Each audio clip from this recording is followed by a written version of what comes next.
welcome to a new episode of Dynamic CISO Talk Show. My name is Rahul Neelmani. I'm the founding director of Greyhead Media and Vice President Community Engagement and Editorial at ISMG. Today, I have with me a very special guest, an old friend, and one of India's very well-known cybersecurity experts, Vaidyanathan R. Iyer, fondly known as Vaidi, who's the Chief of Operations, IBM Security Command Center, IBM Asia Pacific. We'll talk a lot about IBM Security Command Center in a while. Now, you would be aware that as part of its mission to improve cybersecurity response, training, and preparedness for organizations, IBM launched a new state-of-the-art Security Command Center in Bengaluru a few months ago. This conversation with Vaidi is all about that and perhaps more. Welcome to the show, Vaidi. How are you doing? Hey, thank you, Rahul. Good to see you. Thank you very much for the kind introduction. Really pleased to be here talking to you. Thank you for the time. Absolutely. So, Vaidi, I'm referring to an IBM research, a recent research, which says that Asia is now the most targeted region for cyber attacks, representing 26% of attacks analyzed in 2021.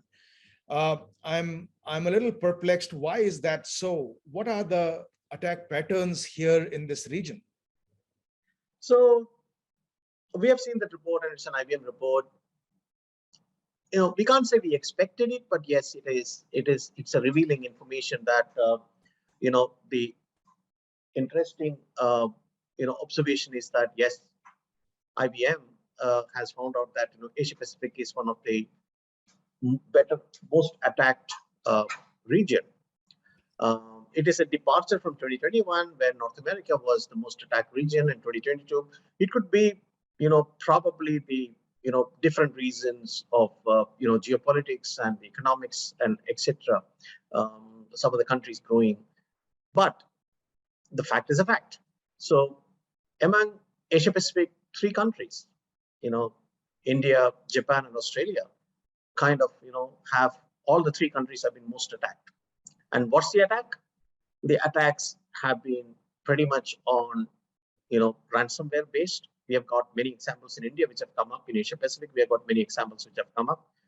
And as simple as phishing. While we say it's as simple as phishing, phishing is actually not simple, because any advanced many advanced techniques are used in that. The standard attack patterns like server access, data theft, and holding data for encrypting data for ransomware. These are becoming prevalent. So I think Asia Pacific is getting noticed by the bad actors, and this is time for us to get prepared and be ready for combating, because we're getting noticed, and we don't want these events to become incidents which will cripple the business across Asia Pacific. No, wonderfully put. And it is a little astonishing that India features among the top 3 countries being attacked by the adversaries. If I refer to another IBM research that says that the 77% of respondents to the survey indicated they do not have a cybersecurity incident response plan applied consistently across their enterprises. This is a little astonishing as well. In such cases, what are the most vulnerable network and data assets that come under threat and are exploited by the attackers? How do such organizations cope up with these attacks? So Rahul, it's a little, we did a little bit more research, and now I'll put it the other way around. Like, look at it positively. 26% of the organizations surveyed, they have an incident response plan. But when they say there's an incident response plan, we should also be looking at it saying that, look, this is, these, Rahul, that you and I have been talking about it.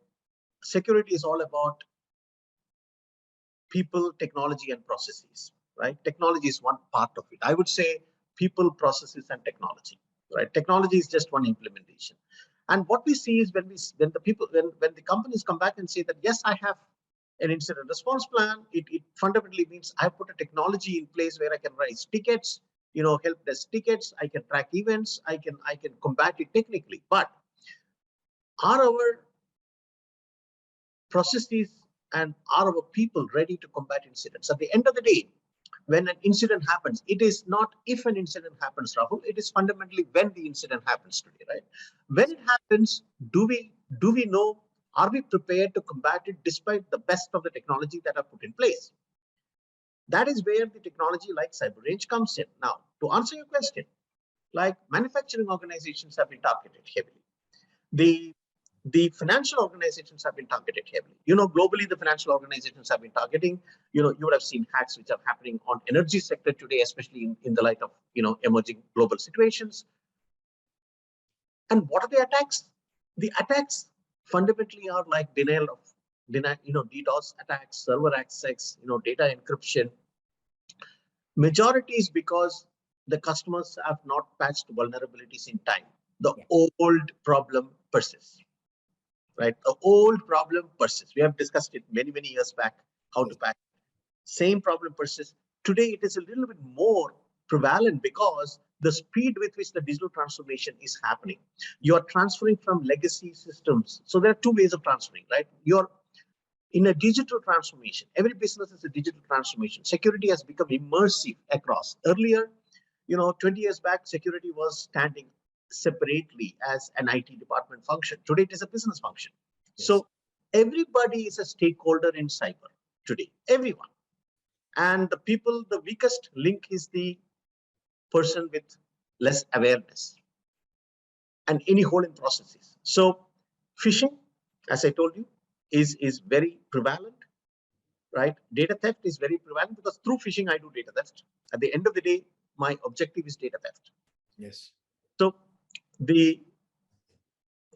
which organizations which are getting targeted are financial and manufacturing, as we see today. Now, I'm expecting, the health sector to be affected in a big way, right?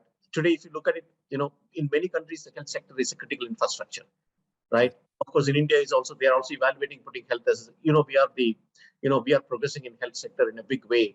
A lot of FDI coming into health sector. So that is another sector. So the critical sectors are getting impacted. Financial is one critical structure. Manufacturing is one critical structure. Today, they are getting more impacted. And what is impacting them? The phishing attacks, ransomware, server blocks, etc. These are the ones which are big. And the primary reason, I've been patched. I've been taken care of. Rahul, the old adage, a stitch in time saves 9. Right? We still need to, go back to the old virtues. That's what is required. How ironical that despite such heightened level of awareness and technology advancement, proactiveness from technology vendors to issue patches, but the industry is still not able to cope up. I mean, there are some natural reasons as well, because the heightened digital transformation that we are going through compels them to first take care of the business and then think security as an afterthought. But it is an irony at the same time. Yep. Now, moving on to the core of this conversation, we saw the launch of IBM's Masterpiece, if I can say so. So IBM in February announced a multi-million-dollar investment in its resources to help businesses prepare for and manage the growing threat of cyber attacks. And the centerpiece of this investment was the Security Command Center in Bengaluru. Where all did IBM invest to augment its effort in cybersecurity? What makes the command center very unique? When we compare it with other conventional SOCs or MSSP offerings that are there, and then we will talk about the key capabilities of the command center. Okay, so Rahul, when this is a significant step which IBM has done, and a commitment to be the trusted partner to the ecosystem as a whole, to the geography as a whole, and especially to the clients. Why I say that? If you look at the IBM's vision today, right? I mean, we are a hybrid cloud, AI, quantum organization. Now, if you notice, where is security here, right? So that's the key of it. The security is immersive across all the three, especially in the context of digital transformation. You cannot do a digital transformation without a security transformation. So it's like interwoven into all our offerings. And that's what which means that's what the cyber range kind of things bring. So the capabilities that IBM bring into this comes from the various technologies, capabilities, the brain power that IBM has. Like, for example, IBM coming from the context, the consulting. IBM has the consulting skills. IBM has the technology skills. IBM has the services skills. Bring all of them together and make sure that security becomes an immersive experience for the customer. Yes. Now, there are two aspects to it in our investment. Now, coming to the brass tacks, there are two aspects to our investment. So that's the big picture, how IBM is bringing into it. You bring in quantum, there is security. You bring in hybrid cloud, there is security. Now, all this make sure that you should be security aware. So that is with the reason that this investment has come up. The SOC, which is the Security Operations Center, we call it the IBM Security Hub. If you notice, the IBM Security Hub has multiple factors. The key factors being one dimension being the Security Operations Center, the other dimension being the IBM Security Command Center, which is also known as the cyber range. Okay. So what do we do? So this is the investment where I talked about people, technology, and processes, yes, where we involve the technology, we implement the best practices and processes, and we continuously test them and get people prepared. Okay. To make sure that these processes, to ensure that these processes the technologies are robust. Because Rahul, you will understand that the situation of a business is never static. It's absolutely dynamic. I will have new products coming in. I will have new people being added up. I will have people leaving me. I will have mergers and acquisitions into the organizations. I will launch new digital platforms. So there are many things which are coming into the organization. So with that, understanding IBM, the security as an immersive factor across business imperatives for organization, IBM has actually set up this new facility. And this is the Cybersecurity Hub. It reflects our multi-million-dollar investment towards this endeavor. The Security Hub is the investment that IBM has made, which has got the Security Operations Center and the IBM Security Command Center, which is called the Cyber Range. What we do is we implement the processes, we bring in our best practices, and in Cyber Range, we test the preparedness of these best practices as well as our clients.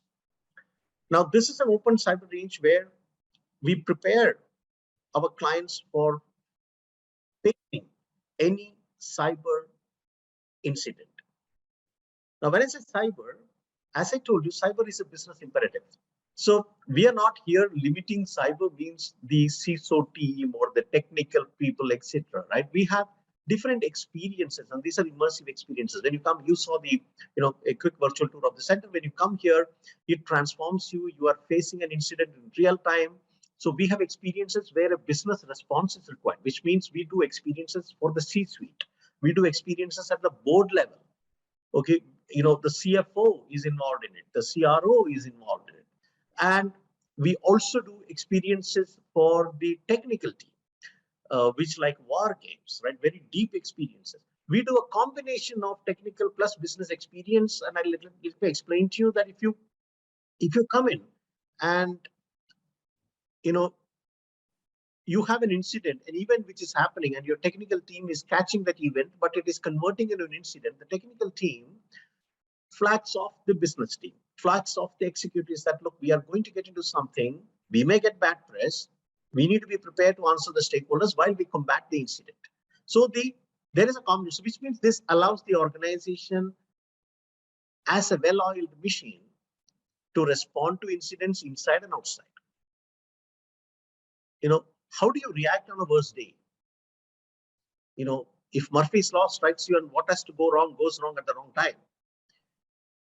How do you combat it? At the same time, you go ahead with your business in continuity without any breakage, so that your customers, your partners, none of them feel the pinch. And at the same time, you're transparent. You're coming out and saying that, look, yes, I have an incident, but I'm managing it. Don't worry about it, right? I'm protecting you. So it's a very important for the business confidence, Rahul. That's what we're, and the uniqueness is because we do these multiple exercises touching across the organization. Yeah. And not like, okay, I'll do a penetration testing, I'll do a vulnerability assessment, I'll do a red teaming, I'll do a blue teaming, right? I'll do some games. No, these are not tabletop experiences. These are immersive experiences.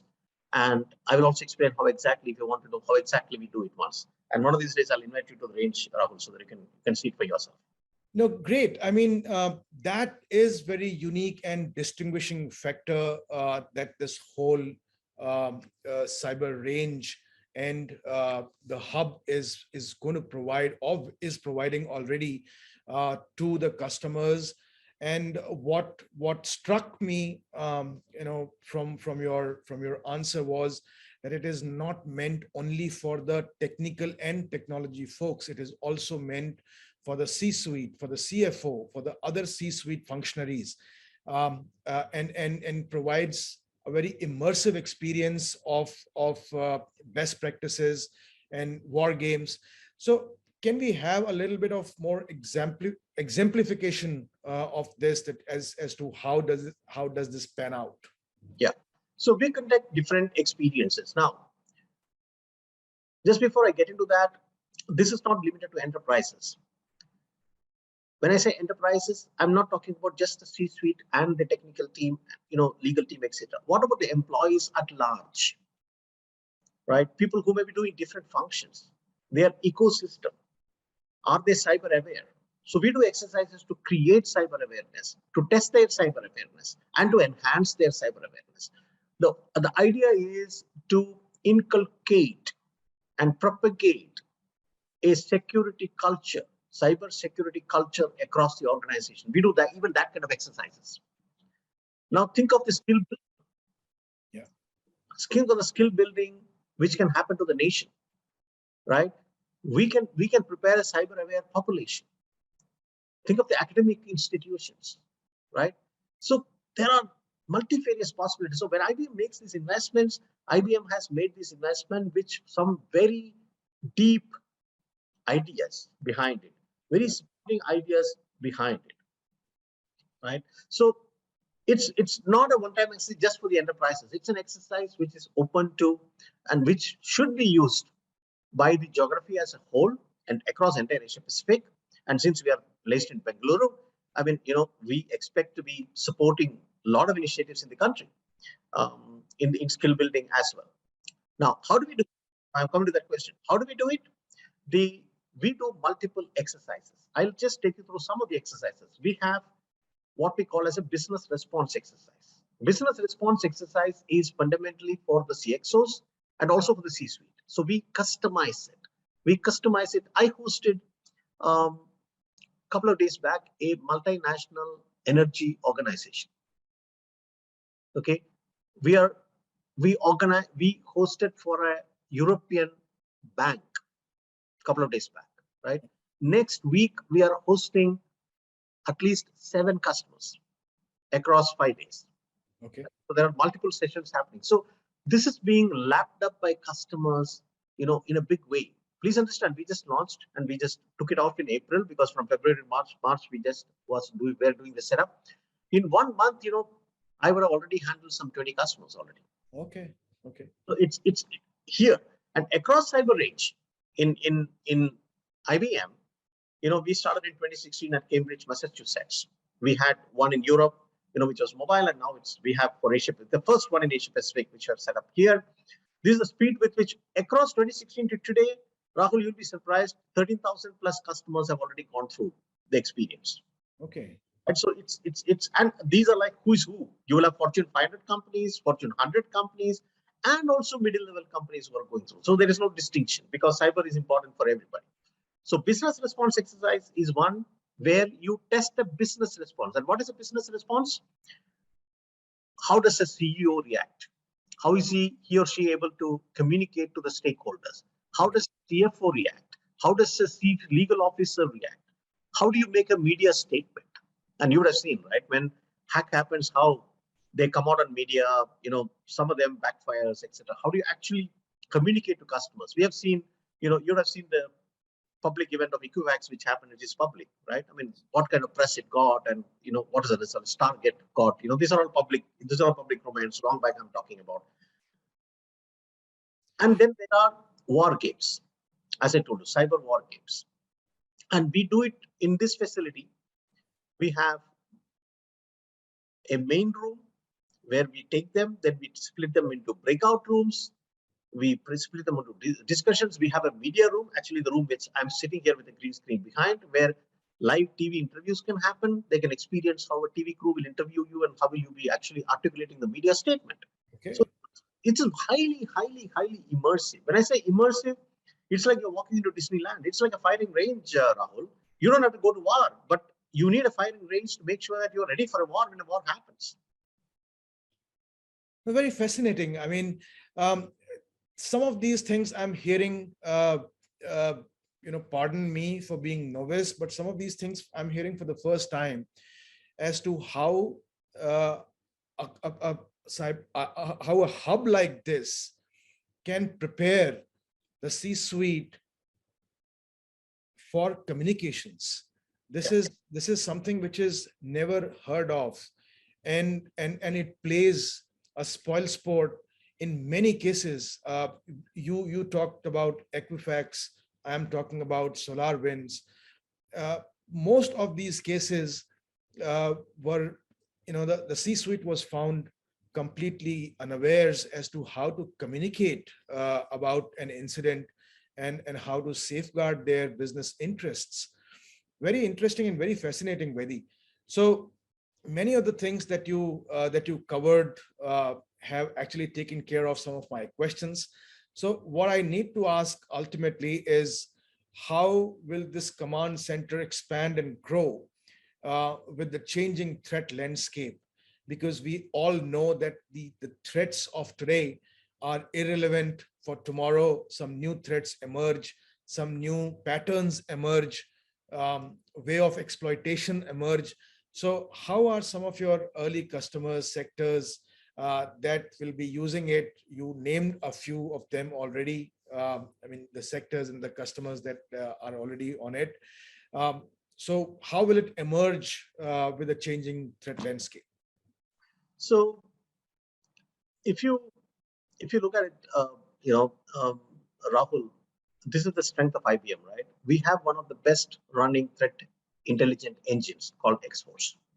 We have services alone, and X-Force handles around 150 billion events plus on a regular basis. And we are interacting with clients, providing services. We are part of a lot of consortiums with governments, with other enterprises, with other security players, etc. We bring in those best practices. We look at what are the emerging threats on a regular basis. And if you look at it, two things stand out today, which is trust at every level, which the industry calls it as zero trust, right? I call it as trust at every step, right? Looking at positively, zero trust means, yeah, I don't trust you. It's not a question of I don't trust you. It's a question of the way it's easy to articulate it like that. But I want to make sure that you trust your data with me at every step. When I say zero trust, you trust because I verify it every time. Yeah. Right? Is it Rahul? Is it Rahul? Is it Rahul? Because today is the world of consumer identity management, right? Today you're getting into the world of metaverse, right? Where you have a common identity, you have identity across platforms, and that identity has to have zero trust. Now you are connected with multiple stakeholders. You are connected at every level. How do you test so this is futuristic, right? How do you test your response on it? Yeah. You are going to implement quantum encryption, right? It can be a double-edged sword, right? How do you prepare for quantum speed threats? How do you manage it? Today, people are bringing out with quantum encryption because the current encryption technologies can be broken by a quantum computer very fast, right? So you need to. So IBM is investing in those technologies. Those technologies practices will also be imbibed into our experiences. Okay. So and the exposed threat intelligence, we share our threat intelligence with our customers.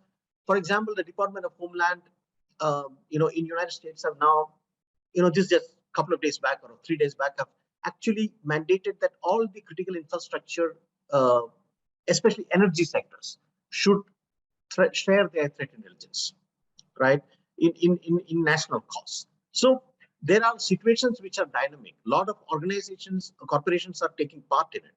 So we are always looking at future, and the kind of investments that we made here, the kind of audiovisual equipments, media equipments we have made here cost, quite a huge amount of money which we have done. And this will continuously keep getting, remain state of the art. So the experience is one thing about it, but the technology processes which we bring in, and we continuously bring in the threat intelligence we come in, I think, that will keep us on the razor edge, because as you rightly said, the threat canvas is changing as you change your business. Now, who thought this geopolitics will throw a threat problem to energy sector? Yes. Right. Especially to the renewable energy sector. There are 3 incidents already reported in Europe. So we have to be careful. We hosted a European energy sector 2 days back, yeah, right? And as we speak, I'm going to meet one of the leading energy CISOs in the afternoon here. So there are threats which are coming out. That's the confidence that the customer has. Yes, IBM is going to be with me to make sure that I'm able to combat not today's threat. So today, you test where you are, which means if you have a setup, right, you can come back and say, okay, I have this setup, I have all these processes in place, I want to make sure that I can handle an incident. You can use the cyber range for that. Oh, my incidents, outcome is that, yeah, I need to fine tune a little bit here and there. You come to your SOC services, get it fine tuned, and test it again. Okay, these are the new technologies I want to acquire. This is the new line of business I want to do. These are the new products I want to develop. How should I modify my threat posture, threat management posture? You can use our security practices to do that. And you can use our cyber range to revalidate it. So you see how the symbiotic relationship comes. So we are taking the cyber management or the cyber governance to a completely different level, to a different realm. Does that answer it? No. Absolutely. I mean, the last few statements were the nails in the coffin, final nails in the coffin. I mean, how things are progressing cannot be handled by a very conventional approach, and therefore this well-rounded approach that IBM brings through this new initiative is certainly going to revolutionize and also will keep pace with the changing dynamics of business, which also includes the new threats, the new vectors which are emerging, and will certainly help its customers and businesses at large.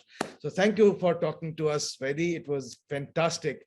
Always has been fantastic, but this one was special to me because I have been chasing you for this one for quite some time. Thank you for your time, Vaidi. And most certainly, as soon as possible, I'll come and see you in Bangalore and would like to have a tour of that. Especially, and thank you very much, Bablu and Rahul, for talking to us. Really appreciate your time and your efforts.